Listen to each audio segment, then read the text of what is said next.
But if I ask them like, how's your battery? Every single day, that's nearly 96,000 words. Right. And you think about that and you go, no wonder we're overwhelmed. No wonder we're burnt out. No wonder we're stressed. And you have this really brilliant analogy comparing the brain and our mind to a battery. That's right. Walk us through this, because I really like this in your book, Recharge, the way you break it down and explain it. You know, the recharge came from a good friend of mine. And we were talking about mental health. And I just asked her, I said, you know, how's it going with your kids? And she goes, you know, I was talking to my kids and I just said, how's your battery? And I was like, wait, what? And she goes, well, I said, how's your battery? I said, why? And she said, well, if I ask them how they're doing, I get the plain fine. And because they're kids, they're just like, I'm fine. But if I ask them like, how's your battery? They're like, well, it's at like 50%. Or so you may need a snack because they're little. Or it's at 75%. She's like, oh, you're okay. Or sometimes they're at 25% and they just need something, you know, to decompress.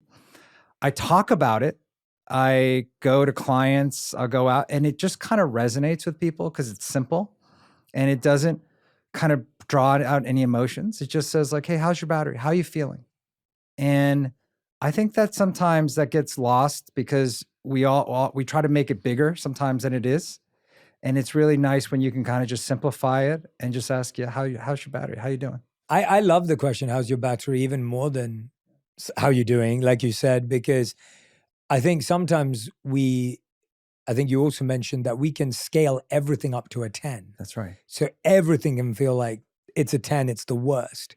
Or everything can feel like, oh, it's just plain old fine. That's right. And then you don't have much to play with. Whereas when you get a number, walk us through the different breakdowns as you do in the book. Yeah. Because I think when you look at 0 to 100, we're very good at feeling 0 and maybe 100, right? Like if it's your kid's wedding, chances are you'll be at 100. If it's like your kid's birthday, like you're at 100. Like there's these joyful, 100%. blissful moments in life that people experience and we go, yeah, that was 100 moment.